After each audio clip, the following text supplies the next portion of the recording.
Welcome into another episode of the BlueWhite Tailgate Pawcast. The Nittany Lions 1-0 after dominating West Virginia in their Super Bowl. Andrew Klissa alongside Mike Gross from Lancaster LNP Group and Frank Bodani of the York Daily Record. The podcast available on Apple, Amazon, Podbean, Spotify, and wherever you get your podcast and tune in. Your ears also available on YouTube. These guys on their Twitter pages. Guys, what an exciting opener for Penn State on the road. They go down to Morgantown. They get a win 34-12. Right out of the gate, we're going to hand out some roars because that's what Penn State does. The Nittany Lion roars for good plays. So that's our version of the helmet stickers. Guys, what impressed you and who were those stellar players? We could hand out multiples. We're capping them at 3. 3 Lion roars we're allowed to give out each. Okay, well, I would say Jalen Reed definitely gets one. I thought he was tremendous. And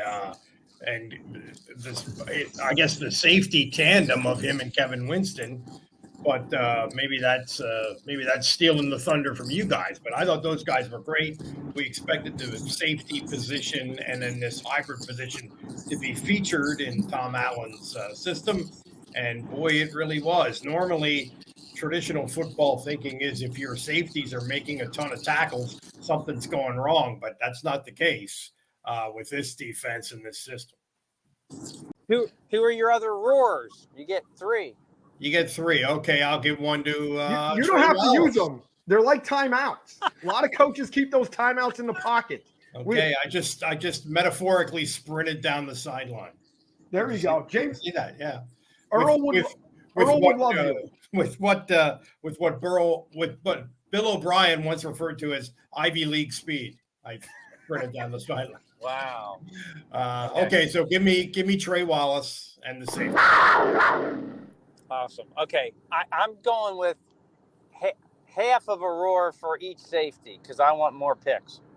But they were tremendous. I thought the first half that Jalen Reed played was the most visibly dominant defensive performance to me since like Micah Parsons in that bowl game. I mean, he was making those kind of plays. Hit that one guy so hard he about knocked himself out of the game. So, right. He did, yeah. Yeah, he was flying around, no doubt about it. Yeah.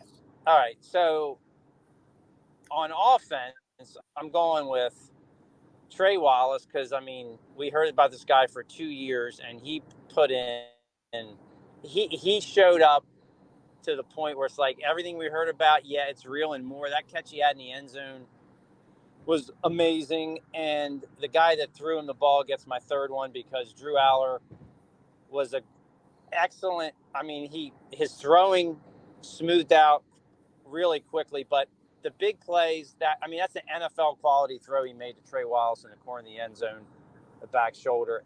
But the leadership, the way he just kind of took command of things, which I don't think we really saw visibly that way last year. And the running, I mean, his running was just a big asset. James Franklin the way James Franklin put it was that if my quarterback can get you 2 or 3 first downs like that a game, it's huge. And I think we saw a big part of that. So. Yep. I'm just giving out one roar to 2 guys. That's how I'm doing mine.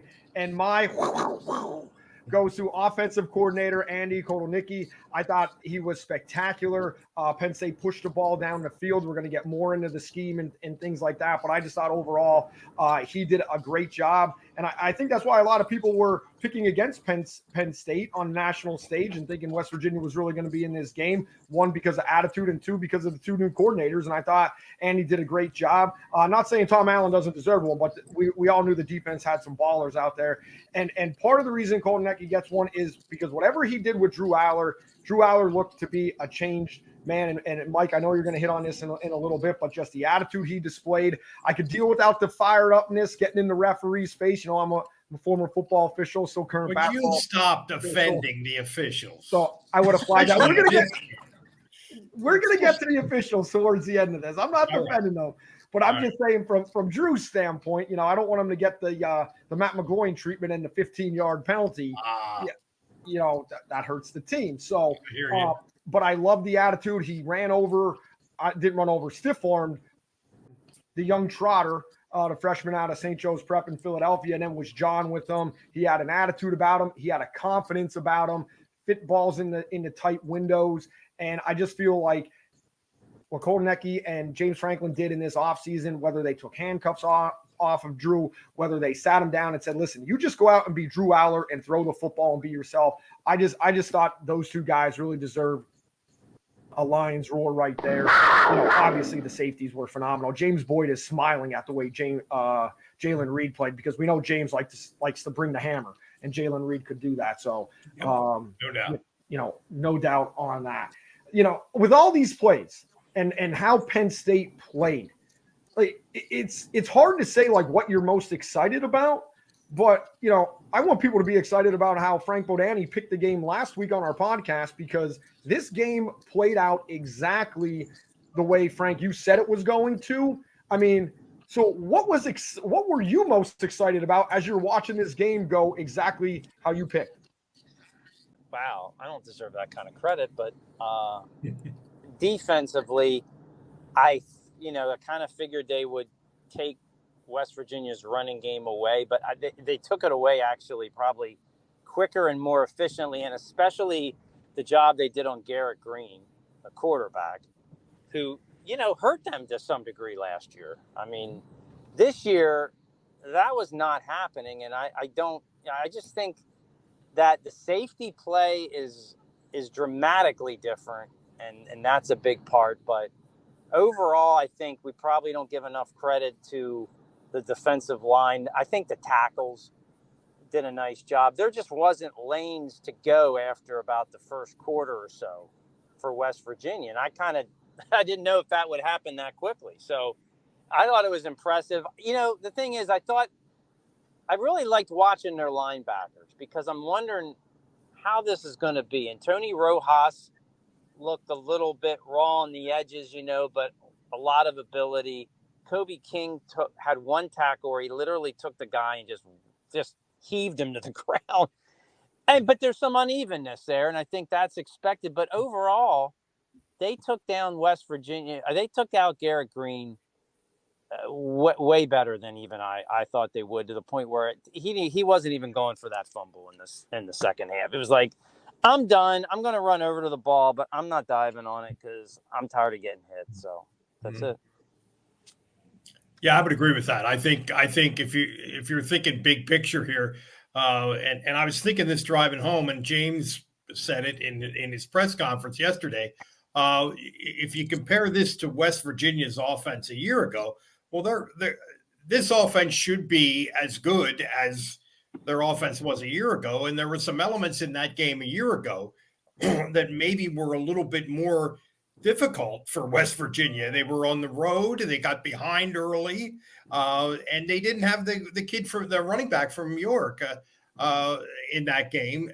And yet Penn State clearly was more dominant defensively than last year's defense was against that offense. So you got to be encouraged by that, because last year's offense ended up being one of the best 3 or 4 in the country. This one, I think, is potentially better. And also it makes Penn State a little bit more upset proof, right? I mean, your defense is going to keep you in games, and it's going to be a little harder for them to just shoot themselves in the foot. So I think I think the odds of them making the playoff got a little better based on what everybody saw on Saturday. We all have our season predictions. I'm wearing a 12 jersey for a lot of reasons. Kevin Winston Jr., Jalen Reed, 1-2, 30-year anniversary of 94, 1-2 coming up here. Like, we'll talk more about that. And maybe 12 wins this year. So one of those for me coming. I had a feeling that's where you were going, yeah. So, So I'm really confident. The perception of Penn State, did it change nationally? Because before the game, Urban Meyer, Nick Saban picking West Virginia in an upset. Yeah, right. Penn State physically dominates. Those two old men are out of their minds, okay, first of all. But aside from that. I think it did change because I think people doubted Drew Aller and Penn State's passing game, just dumping on that part of Penn State for literally the last year, because all they saw was what it looked like at Ohio State and against Michigan, and it didn't look real good then. And you could say maybe the Peach Bowl. So they had it in this mind, I think, in their minds that Penn State doesn't have anybody who can catch the ball, and they're just Drew Aller isn't going to be as good as what we all were told. But I think it changed a lot of people. I'm not sure it should.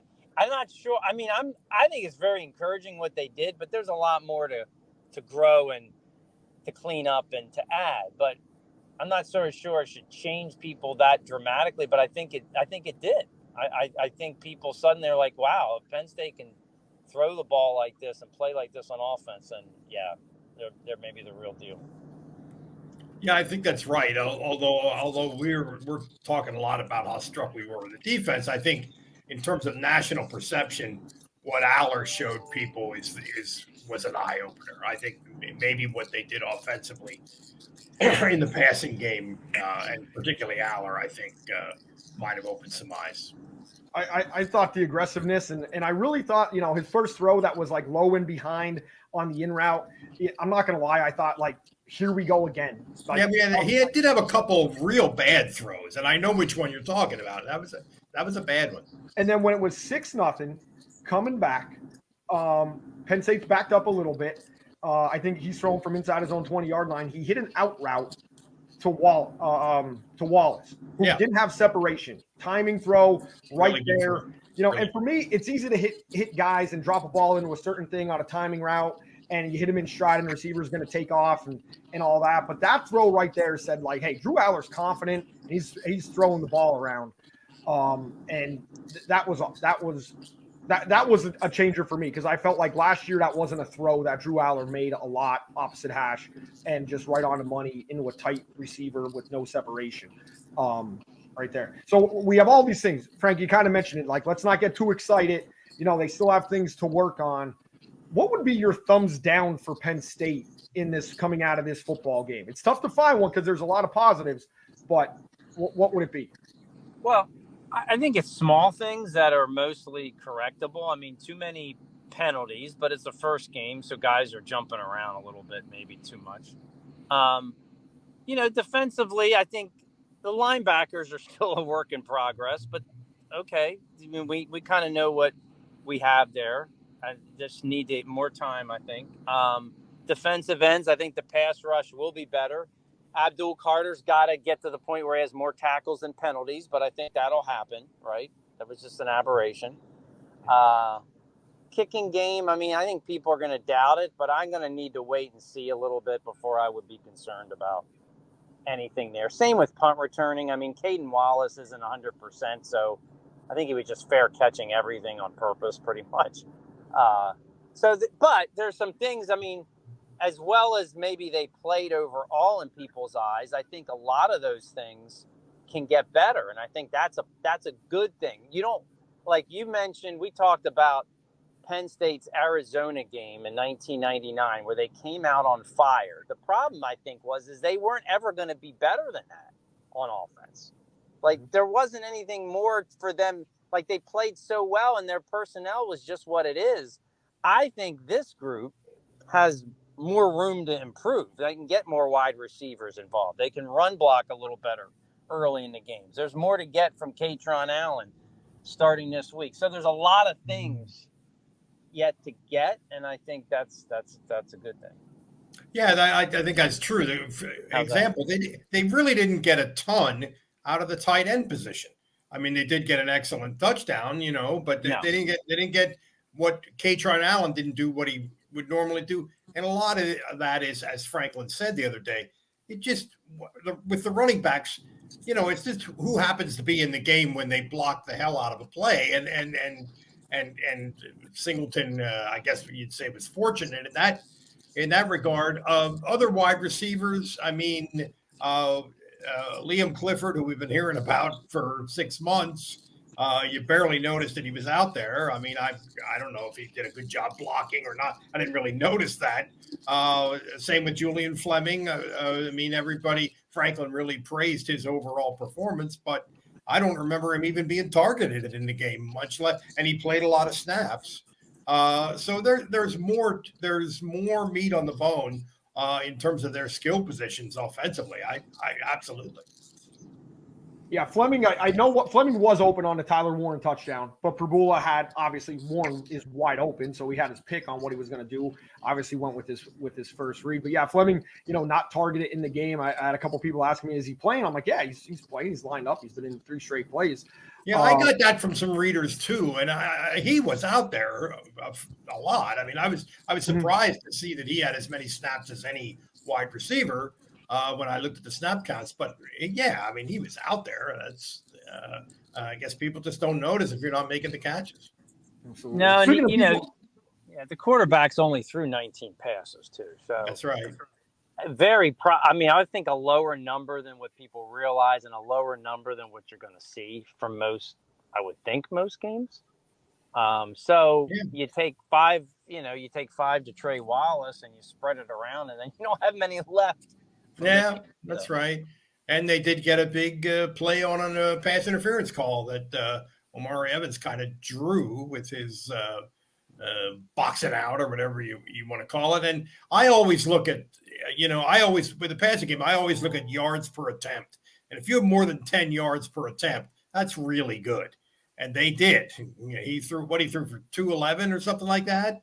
And again, they only threw it 18 times. So, yeah, they did fine. Didn't have to, did what they had to do, got out there with the win. You mentioned people not noticing things. Who was in every game, and this is something I want to point out, the unsung hero or who went unnoticed for fans that are either watching at the game and are living it up as Nick Singleton's ripping off 40-yard touchdown runs and Drew's hitting passes over 50 yards and moments like that are on the broadcast. Who, when your eyes are trained in the stadium looking at certain plays, stood out to you as kind of an unsung hero and is getting love in the locker room from his teammates, but not necessarily from the fans on social media and pats on the back as they're walking out of the stadium? Well, my nomination for that would be the defensive tackle position. And I'm not sure I could name one individual. I mean, Zane Durant, Akeem Beeman, those guys. This Devon J. Thomas. What is that, by the way? What kind of a name is that? J-Thomas? Yep. Yes, it's. Yep. Here's the thing. I asked him this at media day. So Thomas is. It's part for his father's side. And Jay is short for his mother's side, or whatever, the vice versa. But I said, well, what was Ellie's? So what? And he didn't really answer me. So. We just left it alone. But I love the kid because he's a little little Renaissance man, a little he's got that cooking thing going, and he's got the best hair on the team. Yeah. He has got the best hair on the team. When he lets it down, he lets it down. Woo, man. Well, we just love the Renaissance. Not even Renaissance man. I love the Renaissance. Ren Fair. Mike, you and I live in Lancaster. No, not the Ren Fair. Don't get me started on the Ren Fair. You got to give a shout out to the Ren Fair. We're talking Renaissance. We live in Lancaster County. It's right up there. You got to give a shout out to the Renaissance Fair. Mike, you said you were at the Ren Fair with Jay Thomas? No, Frank, you're going to have to pay attention on a deeper level than that if this podcast is going to continue. Come on. All right, we got this. My unsung hero, besides my stupid Lancaster County jokes here, is Vanover. He had one play, and Mike, this goes to your point with the defensive line. Short yardage. I thought they were dominant. They made a stop on a fourth down on yardage. Replay didn't overturn it. We'll get more on that terrible call later. They came up at the goal line, got a stop. They gave West Virginia a touchdown. But there were other stops that they did get credit for. And on the first one, Vanover is bent over like a peanut butter and marshmallow rollover sandwich or an ice cream waffle. He's just like, his body's contorted. I don't know how the kid didn't get hurt. But that's the type of level and sacrifice that you love it if you're a coach. And I think that deserves a shout out. I really do.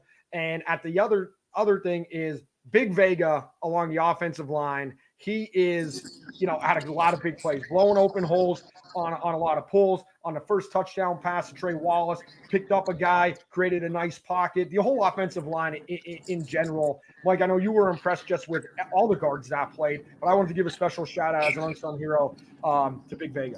Fair enough. Yeah, I've never seen, this is a Kotelnicki thing a little bit. I've never seen guards lining up like a slot receiver and then going into motion or going into a pulling thing sort of toward the interior of the line of scrimmage. I've never seen that before. I just noticed guard play more than you think. It sounds like I'm talking about basketball. I just noticed guard play more on Saturday than I normally do, I think. Excellent. Okay, I'm going to go with Jimmy Franklin and Julian Fleming because I was told he blocked really well. So I'm going to believe it. And he said that he was a big part of the first touchdown to Trey Wallace, and he was a big part of blocking. He went into depth about the way Julian took out the safety on Fabula's touchdown pass so that guy would not be in the throwing lane.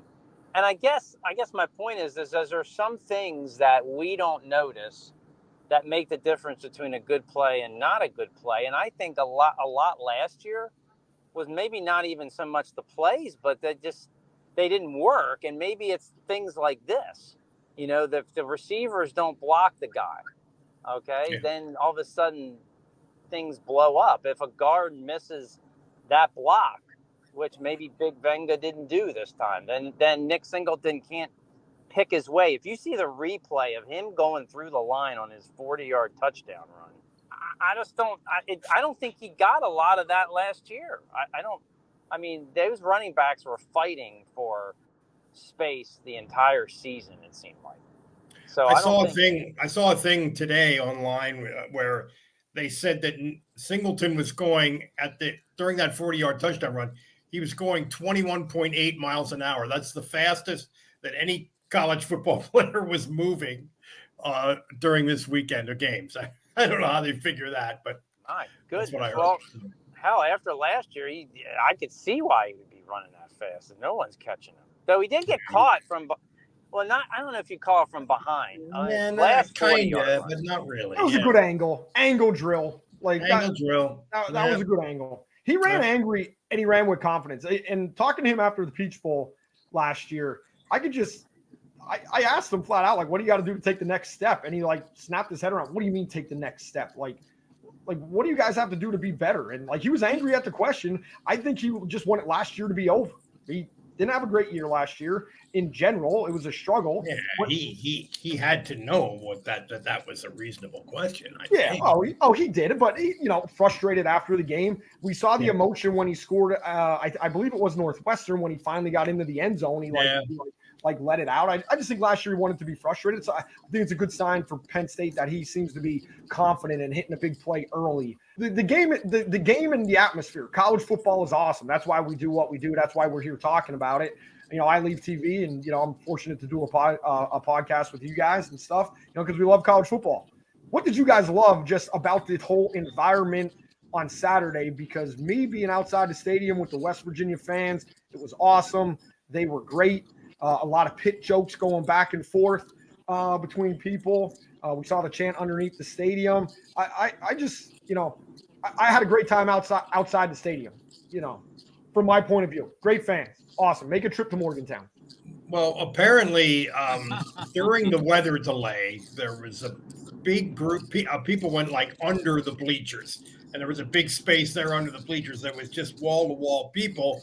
And it was about equally divided among West Virginia people and Penn State people. And they were chanting expletive on Pitt, which I think hatred for Pitt brings people together, and it's a wonderful thing to see. Virginia and Pitt, square off in 2 weeks. So West Virginia needs that win. If West Virginia loses to Penn State and Pitt in the same year, they might. They play football next year in Morgantown. their student section will be like it was in the second half, the rest of the game. That was disappointing to me. It's like that's all the bigger their student section is to begin with, and it didn't really fill it up even before the weather delay.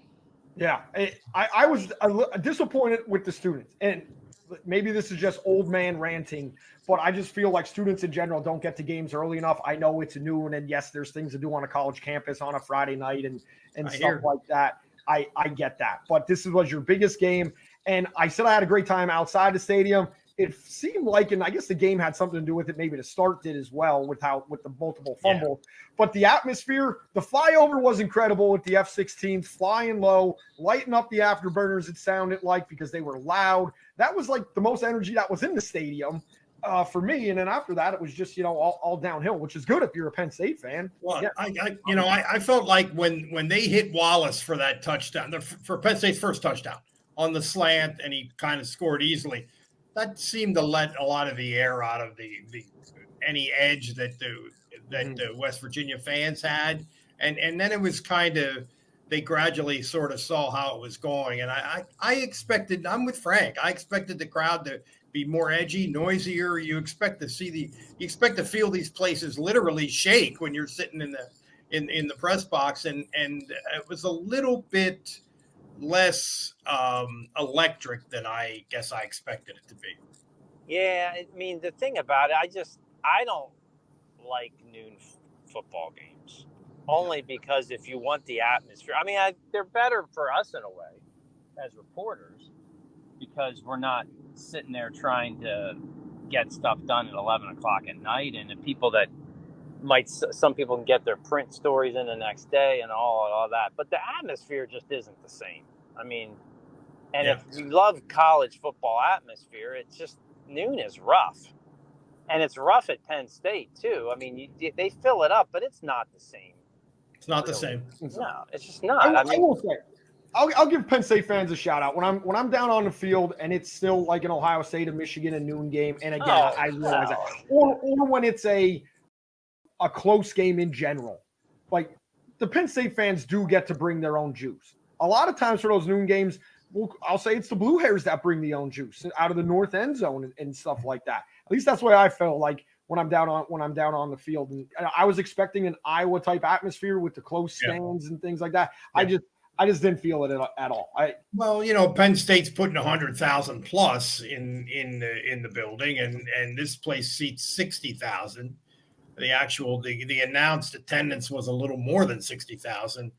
But it looked like the student section wasn't that densely packed. I don't know. More liquid encouragement, more adult liquid encouragement, I would say, for that 60,000 is needed. Right. But it's problematic. So you're just institutionally. So much of that you can do, right? Yeah. True. That is true. You're encouraging more alcoholic beverage use. Just as a policy. Just not as a policy, just as a whatever you need to do to get your juices flowing. That could be Red Bull. There's plenty of different things out there. It could be Red Bull. So in the beverage family. Yeah, that is not a paid sponsorship, by the way, for anybody listening. Unfortunately, that is just me. Just a matter of time. Just a matter of throwing that out there. Yeah. A lot of great things. I don't know who. I asked the question who had more pressure on them: James Franklin, Tom Allen, Andy Kolnicki. Who were you more impressed with? Maybe director of operations, who went and ripped off the playbook from Michigan State's weather delay and had it all and handing them out there, and the guys, and Grace Brennan, Mark Brennan's daughter's down there taking great photos of the guys outside. Maybe it's them, but it's who were you guys more impressed with? Mike, start with you. Who were you more impressed with, coordinator-wise, with what they were able to do? I know Tom Allen had seemingly every advantage. It's tough to go against. Well, I was pretty impressed with Allen in this sense. Jalen Reed is doing a brand new thing here. Mm-hmm. How much confidence did he play with? How much understanding of what he was supposed to be doing do you have to run around with your hair on fire like he did? I was impressed with that, but I still have to go with Kolnicki because I think the possibilities that are thrown out there in terms of what they're doing to make themselves hard to defend, I just thought that was kind of special. I mean, Penn State is just on defense. Penn State is just putting 11 great athletes out there, so that's I'm not saying it's easy to coordinate that group and get their trust and all that. But if I have to pick one, I got to go with Kotelnicki. Yeah, I'll go with that because I think a lot of what he brings is not easy necessarily to implement. I mean, like Bo Prabula, for example. I mean, he's coming in playing right at the get-go. Well, you have a second quarterback. He's doing about 5 different things. We don't. I mean, he's coming in here. He's coming in there. There's different helmets he's got to wear because of the communication, and it all looked pretty smooth. I mean, I don't think, for example, that took away at all from what Drew Aller was doing. I think the multiple shifts and all the pre-snap motions and everything, it didn't look awkward to me. For a first game especially, it looked pretty I agree. smooth. I agree 100%. I understand what you're saying, and I agree. Yeah. So, yeah, I got to go with him. And it worked. I mean, aside from the way that it looked, which I thought was impressive in its own right, it produced. I mean, I think it might produce more coming up, but, I mean, I give the guy a lot of credit for his debut. Yeah, I think we're going to see more from Prabula in terms of him actually making big plays. I just thought the way they brought him into the game, it was like there was a plan. And like we've seen it before with Tommy Stevens. And I'm not saying Tommy Stevens didn't work, but like I flash back to that Ohio State with the lateral, and it was almost like you're trying to force something in there, but there really wasn't and again, execution has a lot to do with this. So this is, I understand that. Maybe he catches that pass against Ohio State years ago and it's completely different, but it just seemed like there was everything that Andy Kotelnicki was doing. It was to set something else up that then was later on effective. And I've said this before, and Frank, this is for you. It literally was like watching in this first game a Michelin star chef open his restaurant and throwing out all these things for a first time, or introducing a new menu. How's it going to go on opening night and stuff like that? And it just all gelled. And maybe that's my overreaction of the week. I don't know. But okay. I'm just saying, if you're a Penn State fan, first game, all these new rule changes and everything else, I thought I thought he did a great job. Michelin restaurant. So then is Bo Prabula the appetizer? And if he is, Mike, what appetizer is he go? Well, it's gotta be flan of some sort. Wait, that's a dessert, young man. Come on. Okay. He's a dessert. He's raspberry sorbet. I'm playing to my audience. I'm playing Frank loves flan. He's raspberry sorbet, Frank. He cleanses the palate after Bo Prabula or after Drew Aller, and it brings in a whole new element to the taste buds. Wow. That's almost more thought out than it should be, but I like it. Yeah, that was scarily well thought out. Yeah. Like not just a hat rack. What wasn't thought out was some of the referee decisions, whether it was replay. I still don't understand how Penn State wasn't called for a offensive pass interference. We'll take it, but we got to call it out. I thought it was offensive pass interference as a former back judge. I didn't really see that. I just have the push off. I just got it. A lot of people thought that. A lot of people. I'm not saying you're wrong. Some of my readers tweeted that actually during the game, but I'm not saying you're wrong. But I don't know. I didn't. And you got to be able to play defense.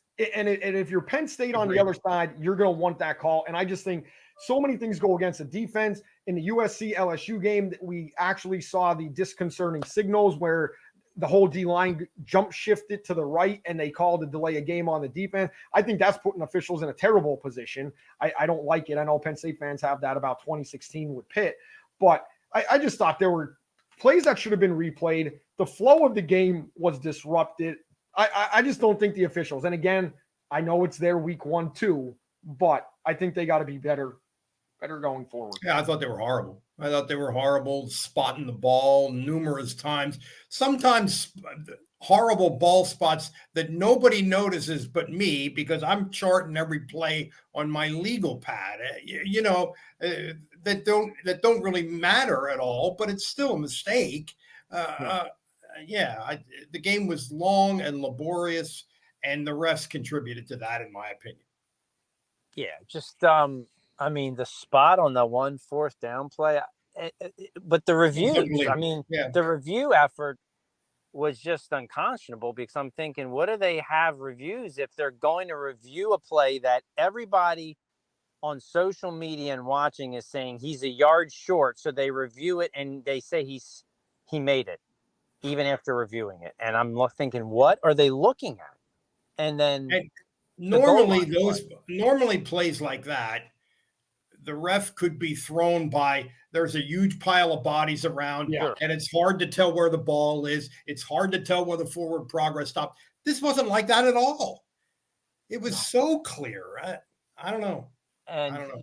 How do you not review Penn State's touchdown, Trey Wallace, and then how do you not review at the end West Virginia? It looked like, even by the naked eye, he hit before the goal line, and they don't review either play. I just thought that was almost automatic, that you review a touchdown that looks like it could be controversial, and they didn't review either of them. Strange to me. And just as a disclaimer here, we're not official bashers, because again, I'll go back to the Penn State Indiana game with Penix. Like, on the field, I'm fine with the call, and on replay, I'm fine with the call standing and not using the word confirmed. So, because it's bang bang, and there are bang bang plays, but all the plays we pointed out seem pretty clear cut, and that's on the replay on my fault. Guys on the field are making split second decisions, and that's what replay is supposed to do. And if that's the standard of replay, then to me, I think you just got to get rid of it. Like, it's inexplicable. Yeah, it's inexplicable. I think if it's not doing a better job of getting it right, then maybe it's not worth having. Exactly. Yeah. What is worth having, though, is the home opener, week 2 at Beaver Stadium, because the season always has to go on, win or lose. 1-0, Penn State, top 10, moving up in the rank in the coaches poll. It's Bowling Green. I'm shocked Bowling Green has only played Penn State twice. Last time they played, Cordell Mitchell, Syracuse guy. I know his high school coach, so I'll give him a shout out, Jim Rooney. Big game for the blue and white, 1998. Joe Paterno's 300th win in that game. That's the last time these two teams met. What do you guys think? Well, first of all, you've really been smooth on the segues tonight. Wow. Very nice. Nice TV job. guy. Very TV. I'm serious. Ish, I love Frank, tell us about Bowling Green. I thought Penn State had played them 3 times since 1998, and I find they have not played them at all. But I might have mixed them up with Kent State or Toledo or what other MAC team. I did the same thing with these Mid-American Conference teams that play Big Ten teams all the time. They just come rolling into Beaver Stadium once or twice a year, and we just don't even recognize which one's which. But this team, I think, is supposed to be a top-tier MAC team. You know, their quarterback started in the Big Ten before at Indiana. They got a wide receiver from Auburn, a good running back. But I think that's good, because I think Penn State needs to play a team that can at least test them a little bit. I think that's a good thing, because kind of hard to get better at certain things if you're not being pushed at all. So I think it works out well for Penn State this week. And I think that it's a chance. I mean, Penn State's got to take advantage of this opportunity and the 1 in 2 weeks against Kent State, because they got to get, to me, young guys, certain young guys, more experience that they may have to lean on later in the year. You know, guys like Cooper Cousins and some others. Right. You know, I mean, get them experience now and take advantage of this, because once Kent State is over, you know, then the schedule takes a significant turn. So. Yeah, and in 2 weeks they play Kent State, another Mid-American team, which I don't think is as good as this one. No, this team has some size. They have some weapons. They have an experienced quarterback. Obviously, they don't have the overall athletes that Penn State does, and they're probably never all year going to see anything like what they're going to see from Penn State's defense. I'm looking forward to see what Penn State's defense. I feel Tom Allen is really going to turn them loose, feed off the atmosphere and everything in there. Like, this is a good team. Dino Babers turned these guys around a couple years ago before he left and went up to Syracuse. But yeah, and go Frank, on your point with the MAC teams just rolling into Beaver Stadium, is there really a difference between a MAC team and Pitt, as James Franklin would say? Oh, wow. It's just like Yes, aspirin. yes, there is. There Short is. answer is Yeah, yes. sure. That was an easy one. Just Kind of. But give me a prediction. Give me a prediction for this game. okay, I'm going 48-10. I think either Bowling Green gets an early touchdown on a big play or they score one late. Penn State's reserves in. Here's the other thing about Penn State's defense. Mike brought this up. I think not only is it keep them more upset proof, I think it also is going to help the betting line because easy to cover bigger spreads when your defense isn't giving up much, no matter who it is. So I think I'd go with the points again this week with Penn State. I think I said 41-6. And I think the spread, come to think of it, I think the spread is 34.5. So 41-6 would be covered by the point. So I'm going to go with that. You mentioned Pitt a second ago. This is so interesting in this new normal in college football with this 12-team playoff. Remember a couple years ago when they had Kenny Pickett, Pitt won the ACC. In this format, they would have been the 4 seed with a first-round bye in this tournament. How about that? Yep. They probably were not a top 20 team in the country. Anyway, wow. How did they pull that off? Wasn't Clemson in their conference? Yeah, Clemson shot themselves in the foot a couple times. I think Pitt beat Clemson, didn't they? Yeah, I think that was the downfall of DJ. I've never been able to pronounce his last name correctly. Coleridgean accent again. But we saw he's 0-2 as Florida State's quarterback now too. So not many things have. He was not great last night. I watched some of that game. Shout out to Bill O'Brien. I love him. Bunch of fighters up there in Boston. Bunch of fighters. I got 52-13. Wow. I got Penn State scoring a lot of points. I also have Penn State's defense scoring a touchdown. So that's how I'm coming to that because I just think they're going to get after it. Abdul Carter, he's going to try to balance out penalties, sacks, forced fumbles, all equal those out. Address the stuff that needs fixing from last week, even if it's relatively minor stuff. And he did a good job. I mean, aside from the penalties, he did take on a lot of double teams. They were chipping them. That should be noted on that part. And on Zane Durant's sack, he did take on 2 guys. Yes, no doubt. And he got tackled a couple times too. He did.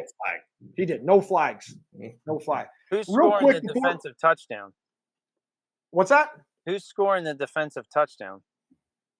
I'm going to say it's one of the corners. We got to pick. I'm going linebacker if you're going for a touchdown, and I'm going with the former walk-on who's always around the football. So going with Dami DeLuca. Dom DeLuca. Dami DeLuca. He's a man that takes the field with bad intentions. There we go. He does. Yeah. We got to have some things to look for specifically. You're taking me right in. What are you looking for Penn State to specifically come out of this game? Whether they win by 60 and you're like, they didn't work on something they did. They just kept going back to the well. What do you guys want to see from the Nittany Lions to say heading into a bye week, they've made progress? You either get better or you get worse. You never stay the same. Well, I would like to see them spread the ball around. I would like to see maybe 8 or 9 receivers with at least 1 catch. And I'm talking running backs, tight ends, and wide receivers. That's a good one. I think I think that really is a big priority.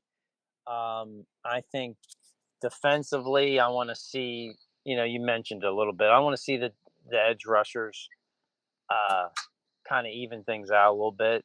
Abdul Carter, I'm really watching. And I think the run game, I want to see. I think Katron Allen, I think this sets up maybe for him to have a big game. So I want to see the run blocking look good, not just, springing Nick Singleton here and there. Right. I agree. Total effort. That was a little bit of an issue on Saturday. Yeah.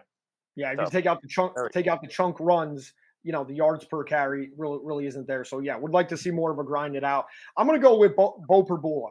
I want to see a continued plan to get him in the game early and not just have Drew Aller out there in the first team offense, slinging it around, and then come in, when the game's already in hand, or just on the third possession if Penn State's up 14-0 or something like that. I would like to see him get worked in early and to see that package evolve without showing it things, obviously, but just to see that concentrated effort to build out that package. Because I was very big. I thought Bo would have a bigger package last year. I was disappointed. So I want to see that continue to go into it. It's going to be a fun day. It's a noon kick. It's going to be a fun tailgating day after, whether it rains or it doesn't. People still have fun.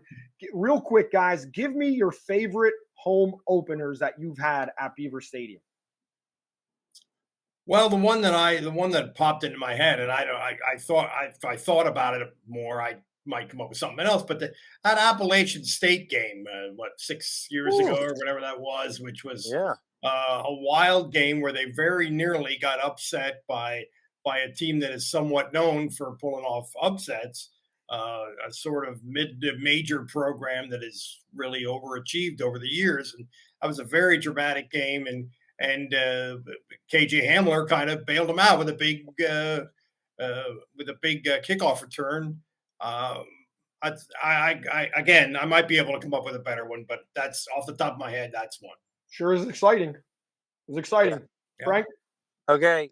I'll go back to 2001 against Miami at home, just renovated, expanded Beaver Stadium, Adam Talaferro coming out to the crowd.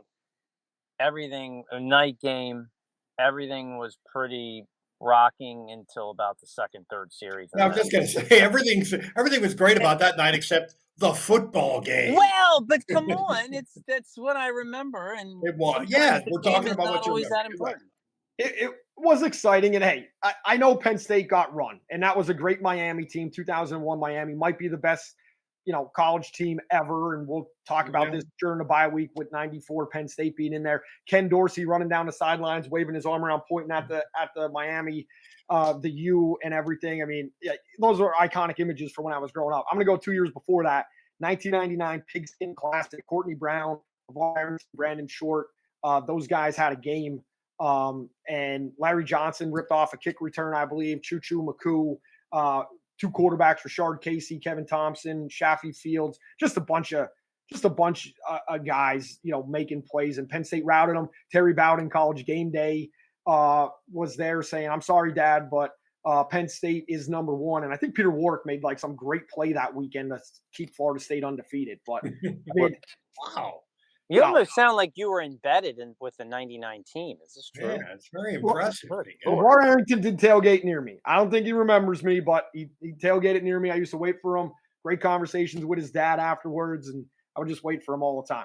So, but yeah. He's a good talker. LeVar's a good talker. He does. He does. Talker. We're going to get him on. We'll get him on this podcast and stuff like that. Well, guys, I wish you the best of luck covering this noon game. Enjoy traffic. Run your route to the parking lots. Let's wish everybody a great drive in there. No miscommunication with the traffic police. We'll have to get some more consultants in there to reroute everybody. Yeah, that's right. More consultants. That's what I'm in favor of. That's what you always need. Just go back to the old way, Penn State. It's not hard. Really. One-way traffic. All right, that does it for this edition of the Blue White Tailgate Podcast. Remember, Apple, Amazon, Spotify, Podbean, wherever you get your podcasts, it's available, as well as on YouTube. For Mike Rose, Frank Bodani, I'm Andrew Callista. We will roar with you next week when the Nittany Lions are 2-0.